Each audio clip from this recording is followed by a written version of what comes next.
The spring of 1014, Dublin Bay is swarming with Viking longships. It is the greatest force ever seen on the Irish seas.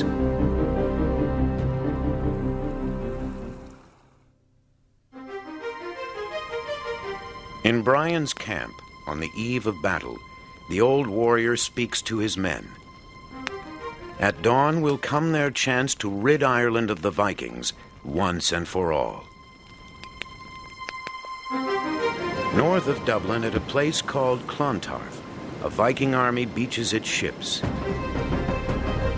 Here on Good Friday, 6,000 heathens face 6,000 Christians. Too old to fight, Brian pins his hopes and the command on his son Merca. Merca himself will strike the first blow.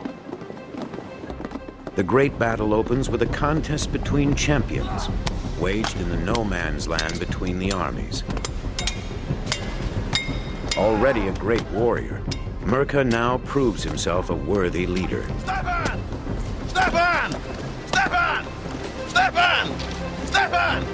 Stefan! Gradually, the two armies draw closer. In both armies, the best warriors march in front. Shoulder to shoulder, they form a solid wall of shields. On the flanks and rear of the Irish line march the kerns, farmers by trade, soldiers for the day, hurling javelins, darts, slingshots, and stones. They are quicker and more expert than any other people in throwing stones, and such stones do great damage to the enemy on engagement. As the armies collide, the battle turns into a brawl.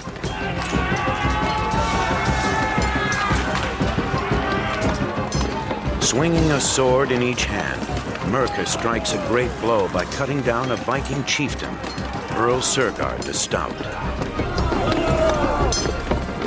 Brian sees the Viking fall, but then Merca's flag falls too. The old man's son is dead.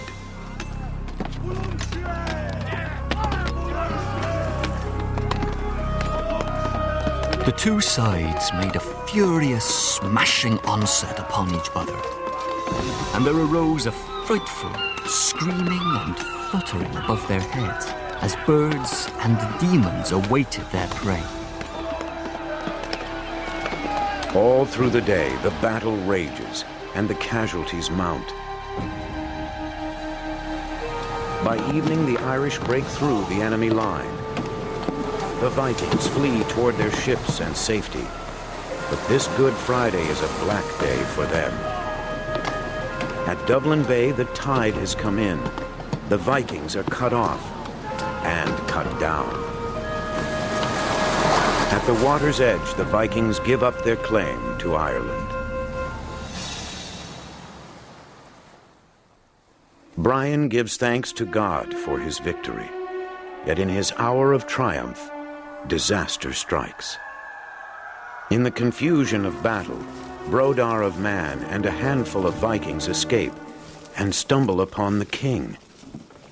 Hardly believing his luck, Brodar falls upon Brian's bodyguard and cuts his way through. Before the old man is even aware, Brodar beheads him. So passed the greatest warrior and greatest Irishman of his age.